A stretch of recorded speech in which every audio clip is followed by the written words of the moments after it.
안녕하세요. 매일 새로운 사연을 전하는 읽어주는 사연 라디오입니다. 구독과 좋아요, 많은 공유 부탁드립니다. 오늘의 사연 시작하겠습니다.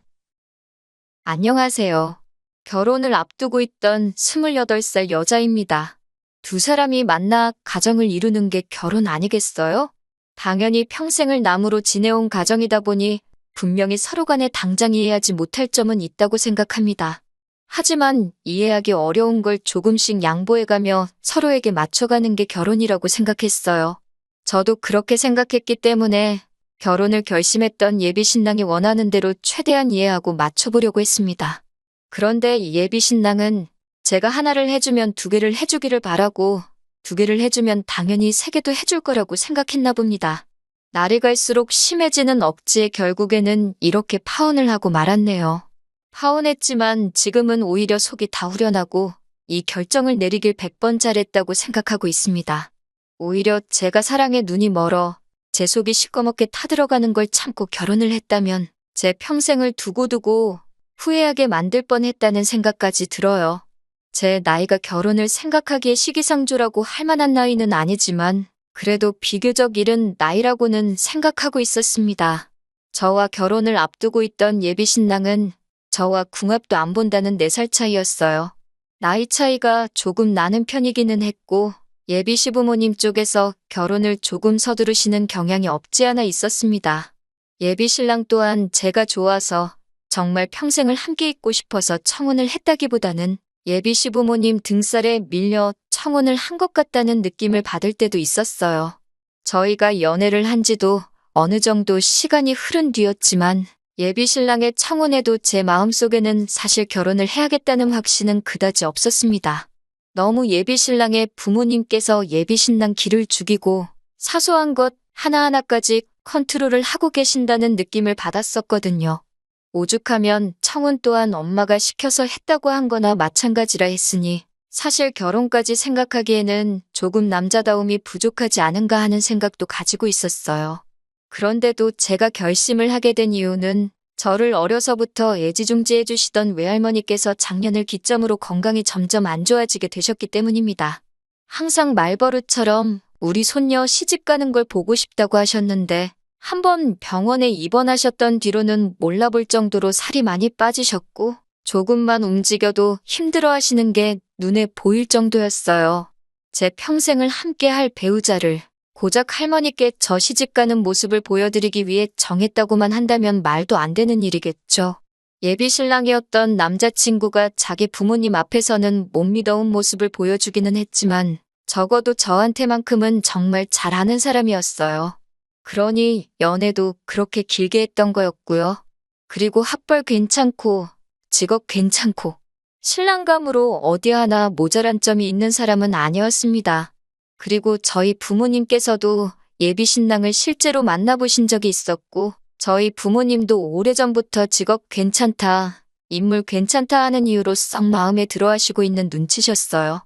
저도 예비 시어머니 되실 분을 예비 신랑 통해서 몇 번 자리를 같이 한 적이 있었는데 예비 신랑에게 조금 강압적이기는 하시지만 정도 많아 보이셨고 또 어머님이 예비 신랑을 저렇게 꼼짝 못하게 할 정도로 휘어잡고 계셨으니 예비 신랑이 공부도 열심히 했고 배우기도 더 배워서 좋은 직장을 구했겠구나 하는 생각도 들었습니다. 단점이라고 생각한 것들을 오히려 좋은 쪽만 보기로 생각했던 거예요. 그래서 결국 청혼을 응하게 되었습니다. 양가 상견례를 하면서 이런저런 것들을 조율했습니다. 예비 시댁에서 지원금을 조금 보태주셔서 신혼집을 구하기로 했어요. 예비 신랑도 모아놓은 돈이 좀 있었기 때문에 신혼집을 구하는데 큰 무리는 없었습니다. 저희 집도 경제적으로 어려운 편이 아니다 보니 딸이 시집 가는데 어떻게 혼수만 해갈 수는 없다고 하시면서 차라리 집이며 혼수며 예단 예물이며 앞으로 결혼식에 드는 모든 비용을 양가에서 서로 딱 절반씩 해서 반반 결혼을 하면 어떻겠냐 제안하셨어요. 그런데 예비 시부모님 쪽에서 그걸 먼저 거절하셨습니다. 여자 하나 시집 보내는데 무슨 그런 큰 돈을 쓰시냐면서 반반 결혼하자는 제안을 괜찮다고 하신 거예요. 뭐 하나 손해보는 것도 아니고 해준다는데도 싫다는데 저희 부모님 쪽에서는 아쉬울 게 없으셨죠. 사돈댁에서 그렇게 하신다면 그렇게 하시라고 혼수나 예단 예물은 섭섭하지 않게 준비하겠다 하셨습니다. 그리고 반반 결혼하는 제안은 언제까지고 유효하다고 생각하실 테니 마음이 바뀌거든 언제든지 말해달라고까지 하셨어요. 다행인지 모르겠지만 예비시댁 쪽에서 그 부분에 대해서는 말을 바꾸지는 않았습니다. 아무튼 그렇게 결혼 준비를 하고 있고 혼수까지도 신혼여행 다녀와서 신혼집 입주를 하고 돌아오는 주 주말에 하루아침에 한 번에 다 몰아서 받을 수 있게 스케줄까지 조정했어요. 정말 말 그대로 결혼식만 올리면 모든 게 끝날 정도로 준비가 다 되어 있는 상태였습니다. 저도 별다른 생각 없이 이제 이렇게 결혼하게 되었구나 하는 생각을 하고 있었어요. 그런데 정말 결혼식을 얼마 앞두지 않은 상황에서 예비씨 가족들의 인성에 대해 다시 생각해보게 하는 사건이 생기게 되어서 결혼식을 뒤집어 엎어버렸네요. 예비 신랑에게는 위로 누나가 한 명 있습니다. 결혼을 했다면 저의 신우가 되었을 사람이죠. 예비 신우 또한 3년 전에 이미 결혼을 해서 가정을 꾸리고 살고 있던 상황이었어요. 저희 집 쪽에서 결혼 자금의 반을 똑같이 낸다고 해도 거절하시며 아들 장가 보내는데 돈 걱정은 안 해도 된다고 나서던 예비씨 부모님의 모습과는 다르게 예비 신우는 딸이라는 이유 하나만으로 결혼할 때 집에서 그렇게 큰 지원을 받지 못했는가 봅니다. 그랬기에 예비씨 부모한테서 상견례 날 저희 부모님한테 딸한테 뭐하러 그런 큰 돈을 쓰시냐 하는 말이 하셨다는 생각이 드네요. 아들 다르고 딸 다르다 하시는 분들이셨던 거죠. 아무튼 그 예비 신우네가 이제 드디어 새로 집을 구해 이사를 나갔다고 집들이를 한다고 하면서 예비 시부모님이랑 예비 신랑을 부른 거예요. 저는 아직 결혼 전이다 보니 딱히 갈 필요를 못 느끼고 있었고 예비 신랑이 같이 갈 테냐 하는 물음에도 우리가 아직 결혼도 안 했는데 내가 거길 왜 가겠냐 하고 말았거든요. 그런데 그 다음 날 예비 시어머니한테서 전화가 와서 저는 이제 가족이나 마찬가지인데 제가 뭔데 그런 자리를 간다 안 간다 결정을 하고 있냐고 하시더라고요. 시가족 가족 행사에는 이제 며느리인 제가 다 참석을 하는 게 당연하다고 하시면서 말이죠. 아직 결혼식을 안 해서 그렇지 않느냐고 따지고 싶었는데 예비 신랑 말이 자기 어머니는 말대꾸하고 되묻는 거 세상에서 제일 싫어한다고 하면서 그냥 죄송하다 그러고 집들이를 같이 가자고 하는 겁니다. 솔직히 제 성격상 짚고 넘어가는 게 좋겠다 싶었는데 예비 신랑이 간곡하게 어머님 심기 건드리지 말라고 해서 아무 말도 안 하고 시키는 대로 했습니다. 솔직히 예비 신우가 새로 이사한 집이 저희 회사에서도 보통 먼 거리가 아니고 심지어 저희 집하고도 정반대 방향에 있는 곳이었어요. 저는 회사에서 반대 방향으로 예비 신우 집으로 갔다가 거기서 또 다시 집으로 가게 되면 대중교통을 이용해야 하는 제가 오며 가며 하는 데만 엄청난 시간을 낭비하게 되는 상황이었거든요. 꼭 짚고 넘어가서 제가 그 자리에 안 가도 되도록 확실하게 못을 받고 싶었습니다. 그런데 막상 거절을 하자니 저도 결혼식 앞두고 시어머니 되실 분과 트러블을 만들고 싶지도 않았고 예비 신랑의 누나인 신우를 실제로 만나본 적이 한 번도 없었으며 예비 신랑이 어머님과 저를 사이에 두고 중간에서 입장이 많이 난처해 보이는 게 불쌍해 보이기까지 해서 집들이 자리 한 번 다녀오는 게 어려운 일은 아니니까 한 번 정도는 군말 없이 원하는 대로 해주자 싶어 그렇게 하기로 했습니다. 그런데 마침 또 집들이를 하기로 한 당일에 급한 회사 일로 제가 야근을 하게 되어 약속한 시간보다 조금 늦게 가야 하게 되었습니다. 강제적인 야근인데다가 팀 전체가 잔업을 해야 하는 상황이었던 터라 상황 설명하고 혼자서만 빠져나올 수 없었어요. 회사 생활도 단체 생활인데 저 혼자 쏙 빠져버리면 팀원들한테 눈치가 보이기도 하고 솔직히 회사에 사정 설명하기도 뭐하더라고요. 결혼도 안 했는데 예비씨 가족 행사에 참여해야 돼서 늦는다고 말하기가요. 그래도 부장님도 다른 팀원들도 저희 상황을 이해를 해주셔서 남들보다는 조금 이른 시간에 퇴근을 할 수 있었고 늦게나마 부랴부랴 예비 신우의 집으로 향할 수 있었습니다. 1시간 가까이 걸려 예비 신우 집에 도착했습니다. 처음 가보는 아파트 단지에서 다들 동찾느라 헤매시지 않나요? 덕분에 밖에서도 시간을 한참 잡아먹고 허둥지둥대면서 겨우겨우 신우집을 찾아 들어갔습니다. 단지가 너무 커서 헤매는 중이라 예비 신랑에게 마중 좀 나와달라고 부탁했는데 식사 중이라 자리를 뜨기 그렇다고 저보고 알아서 찾아오라고 하더라고요. 회사 일이 늦게 끝나기도 했고 헤매느라 시간이 더 지체된 가운데 제가 안으로 들어가니 식사는 이미 다 끝나 있는 상황이었어요. 저도 야근하고 곧장 이쪽으로 오느라 식사를 하지 않은 상황이기는 하지만 오히려 저를 기다리지 않고 식사를 먼저 시작했고 식사가 다 끝나 있던 상황이 서운하거나 하지 않고 오히려 안심이 되더라고요. 그 늦은 시간까지 저를 기다리고 있었다면 밥이 정말 코로 들어가는지 입으로 들어가는지 모를 정도로 엄청 부담이 되었을 테니까요. 하지만 제가 다른 일도 아니고 회사 일 때문에 그런 건데 예비 신랑이나 시부모님이나 굳이 신우를 소개하는 자리를 신우 집들이가 아니라 다른 날로 잡아주면 되는 거지. 기어이 여기까지 부르셨다는 점은 조금 서운했습니다.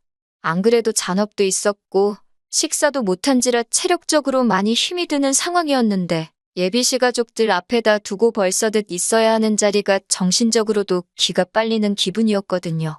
어차피 제가 자리에 있든 없든 신우 집들이는 예정대로 진행을 했을 거였고 식사도 저 빼고 하는 자리였다면 차라리 다음 기회에 보자고 해줬다면 저도 참 배려받는 느낌이 나고 기분이 좋았을 거예요. 아무튼 예비 신우는 그날 처음 보게 된 건데 인상도 좋고 성격도 서글서글하니 참 좋아 보였습니다.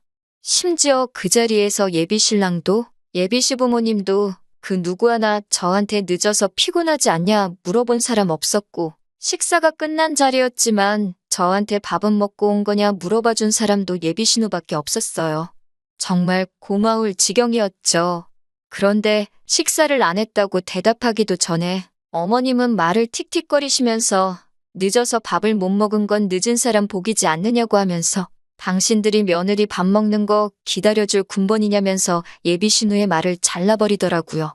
예비 신우가 제가 늦는다고 뭐 따로 덜어놓기는 했는가 본데 어머님께서 말을 그렇게 하셨던 게 솔직히 빈정이 상하기도 했고 그 소리 듣고 밥까지 먹으면 무슨 소리를 듣게 될지 안 봐도 뻔해서 솔직히 배는 조금 고팠지만 괜찮다고 했습니다. 솔직히 예비 신랑 휘어잡으시는 거 보고 여장부 스타일이라고 느끼긴 했었지만 그동안 결혼 이야기 오고 가면서 몇 번씩 따로 찾아뵈면서 잔정이 많으시고 좋은 분이라고 생각했는데 이건 뭐 제가 며느리 확정이 된 거나 마찬가지인 상황이니 이제 저까지 싸잡아서 휘어잡으시려고 하는 건가 하는 생각이 들었어요. 그런데 그것도 모자라서 시어머니는 자리에 앉는 저를 보자마자 어딜 자리에 앉으려 드냐며 아버님이 식사 마치신 빈 그릇을 제 앞으로 들이밀면서 밥도 다 먹었으니 저보고 이제 상정리를 하라고 하시더라고요. 정말 100번 양보해서 제가 벌써 결혼해가지고 이 집 며느리가 되어 있는 상태라고 쳐도 이게 내 집 집들이 하는 게 아니고 신우집 집들이를 하는 자리잖아요. 그런데 거기서 아무리 제가 며느리라고 먹지도 않은 밥상을 정리시키는 게 무슨 경우인가요? 제가 그 말에 기분이 나빠서 표정 관리를 못했나 봐요. 솔직히 거기서 어머님이 한마디만 더 했다면 제 입에서 좋은 소리 나가지는 않았을 겁니다. 그런데 예비 신우가 분위기를 읽고는 뭘 상까지 치우냐고 하면서 준비한 안주도 몇 개 없다고 그 위에 그냥 술상을 바로 차리겠다는 거예요. 그러면서 제 자리 앞에는 저 먹으라고 따로 덜어놓은 음식을 몰래 꺼내다 줬는데 그 마음 씀씀이 하나만큼은 정말 고마웠네요. 예비 신우가 아니었다면 진작에 두 손 두 발 들고 그 자리에 모시겠다 말하고 도망 나왔었을 거예요. 그 와중에 예비 신랑은 제 편을 들어주는 것도 아니고 알고 저러는 건지 지 엄마한테 거스르기 싫은 건지 아주 모가지가 TV 쪽으로 돌아가서 제가 지네 엄마한테 무슨 말을 듣고 있는 건지 뺨을 맞고 있는 건지 신경도 쓰지 않더라고요. 요즘 TV 프로 저거 재밌다면서 무슨 돌싱들 모아놓고 커플 만들어준다고 하는 연애 프로그램이었는데 그 꼬라지를 보고 있으니 속으로 너 그러고만 있으면 언젠가는 너도 그 프로에 나가서 새로 배우자 찾아야 할 날이 올 거야 하는 생각이 들었습니다. 아무튼 그렇게 예비시모와 한바탕 할 뻔한 게 유야무야 되고 집들이 2차로 술자리가 시작되었습니다. 그런데 술자리가 길어지니 막차 시간이 다 돼가서 신경이 쓰이더라고요. 예비 신우도 제가 시간을 계속 확인하는 걸 보고 저를 집에 보내야겠다 생각했는지 지금 가면 안 늦냐면서 제 걱정을 해주는데 그 자리에서 유일하게 제 걱정을 해주는 모습을 보니 고맙기까지 했습니다. 예비 신랑은 그 와중에 뭘 막차를 타고 가냐고 하면서 집까지 얼마나 된다고 그냥 택시 타고 가라고 하는데 할증까지 붙으면 못해도 택시비가 5만 원은 우습게 나오겠는데 제가 돈 내줄 것도 아니면서 저러고 있는데 정말 누가 누구 편인지 싶더라고요. 차라리 야근 때문에 늦지만 않았으면 저녁 식사만 먹고 자리에서 일어날 수 있었을 텐데 늦은 내 잘못이다 생각하고 참았습니다. 그런데 이 차가 끝날 때쯤 잘 참아내고 있는 제가 그렇게 꼴보기가 싫었는지 아니면 제가 어디까지 참아내나 인내심 테스트를 하고 싶으셨는지 시어머니가 아주 끓고 있는 저한테 기름을 들이부어 주시더군요. 새벽 1시 반쯤이 돼서야 술자리에 신이 난 예비 신랑하고 아버님이 고주망태가 되면서 집들이는 완전히 끝나게 되었습니다. 저도 더 늦기 전에 핸드폰으로 먼저 택시를 불러놓았습니다. 택시가 다 와간다는 알림을 받고 나서 저는 부모님도 걱정하시니 이제 그만 가봐야겠다고 하고 자리에서 일어났어요. 솔직히 아무리 제가 늦게 왔어도 새벽 1시 반까지 자리를 지켰으면 충분히 할 만큼 했다고 생각합니다. 그날 모임의 주인공이나 마찬가지인 예비 신우도 아직 결혼도 안 한 사이인데도 새벽 한참 늦게까지 버티고 있던 저한테 미안해 죽으려고 할 지경이었으니까 말이죠. 그런데 예비 시모는 그것마저도 모자랐나 봅니다. 저한테 가기는 어딜 가냐고 벌써부터 내뺄 생각을 하냐고 하면서 갈 거면 집들이 자리 뒷정리랑 설거지를 싹 해놓고 가라는 거예요. 아니면 여기서 자고 아침에 일어나서 뒷정리를 하고 가던가 말이죠. 세상에 제가 여지껏 들어본 소리 중에 가장 어이없는 소리였습니다. 방 3개짜리 집에서 어머님 아버님 한 방 쓰시고 예비 신우랑 남편이 한 방 쓸 테고 그럼 남는 방 하나에서 아직 결혼도 안 올렸는데 예비 신랑하고 저보고 지금 한 방을 쓰라고 하는 건가요? 그리고 애초에 자고 가네 만회하는 말을 듣기 전에 제가 뭐라고 이 집구석 집들이 한 걸 설거지까지 싹 해놓고 집에 가야 하나요? 예비 신우도 그 말이 어이가 없었는지 제가 뭔데 뒷정리를 하라고 시키냐고 하면서 엄마, 도대체 왜 그래? 하면서 제 편을 들어주더라고요. 그랬더니 서열이 어쩌고 저쩌고 며느리가 어쩌고 신우가 어쩌고 하면서 감히 며느리가 늦게 와서 음식 준비하는 거 안 도와준 것도 욕을 한 바가지를 처먹어도 모자랄 판인데 그거 다 눈 감아주고 있더니 아주 시대갈기를 우습게 안다고 벌써부터 뒷정리하는 걸 내빼려고 한다고 하면서 자기가 다 늙어서 상점 모시고 살 일이 있냐고 하시며 지금 며느리 버릇을 확실하게 들여놔야지 안 그러면 시어미가 며느리 모시고 사는 꼴이 되지 않겠냐고 하면서 예비 신우한테 지금 누구 편을 들고 있는 거냐고 따지셨어요. 신우면 신우답게 며느리 꼼짝 못하게 해야 하는 게 맞지 않냐고 하시면서 번지수를 잘못 찾았다고 신우를 나무라시더군요. 그날 처음 보는 예비 신우가 저한테 잘해주기도 했고 제 편을 그나마 들어줬기에 사건 사고 만들고 싶은 생각이 없었어요. 특히 예비 신우는 이 집에서 한동안 살아야 할 테고 괜히 제가 일 크게 만들었다가는 예비 신우 입장에서는 이웃들 입방아에 오르내리게 될 테니 좋은 거 하나 없을 거 아니에요? 그래서 억지로 끓어오르는 화를 참고 있는데 예비 신우가 그런 제 마음을 읽었는지 뭘 참고 있냐고 하고 싶은 말 있으면 다 하라고 참으면 병된다고 하더라고요. 그 말이 떨어짐과 동시에 예비 시모한테 그날부터 쌓여있던 모든 것들을 한 방에 다 풀었습니다. 세상 어느 정신 빠진 여자가 결혼 전부터 이런 식모 대우를 당하고도 이 집에 시집을 오려고 하겠냐고. 예비 신랑이 남자답지 못한 것도 있지만 어머님 아들 결혼 목전에 두고 뒤엎어버린 건 제가 아니라 어머님이라고? 아들 혼삿길 망쳐놓으니까 기분 좋으시냐고 목청이 떨어져라 고래고래 소리를 질렀습니다.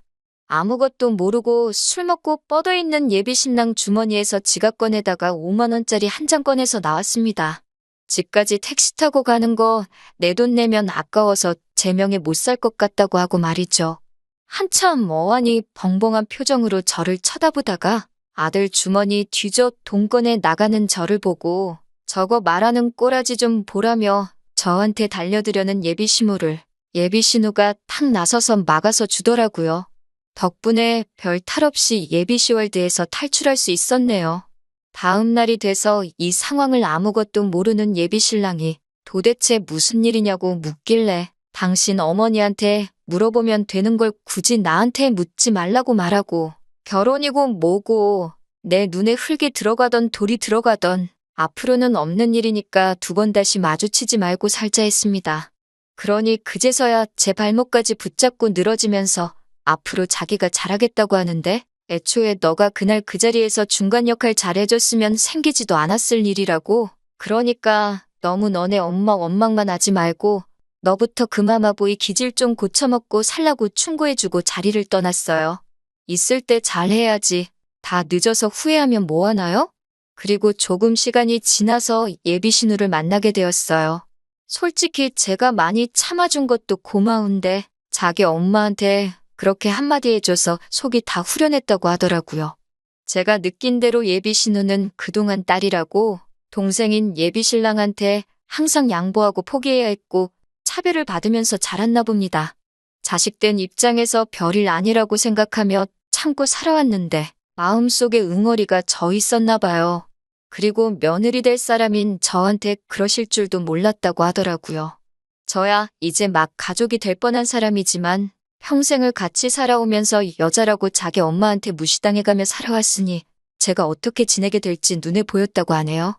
가족이름에도 불구하고 같은 여자로서 제가 자기가 차별받아온 것처럼 당하고 있을 저를 생각하니 아무리 가족일이라도 제 편을 들어주고 싶었다네요. 그 이후로 바뀐 건 그렇게 마마보이였던 예비신랑의 어머님과 대판 싸우고 그 뒤로부터는 척지고 살고 있다고 하네요. 그 성격에 얼마나 그렇게 어머님 등지고 지낼지는 모르겠지만 제가 더 이상 신경 쓸 일은 아니지요. 적어도 10월도 입장권을 제 손으로 제 돈 내고 끊었다가 수수료 조금 들었지만 반품하고 유턴한 게 천만 다행이라고 생각합니다. 긴 이야기 들어주셔서 감사합니다. 오늘의 사연은 여기까지입니다. 구독과 좋아요, 알람 설정해주시면 앞으로 더 좋은 사연으로 찾아오겠습니다. 감사합니다.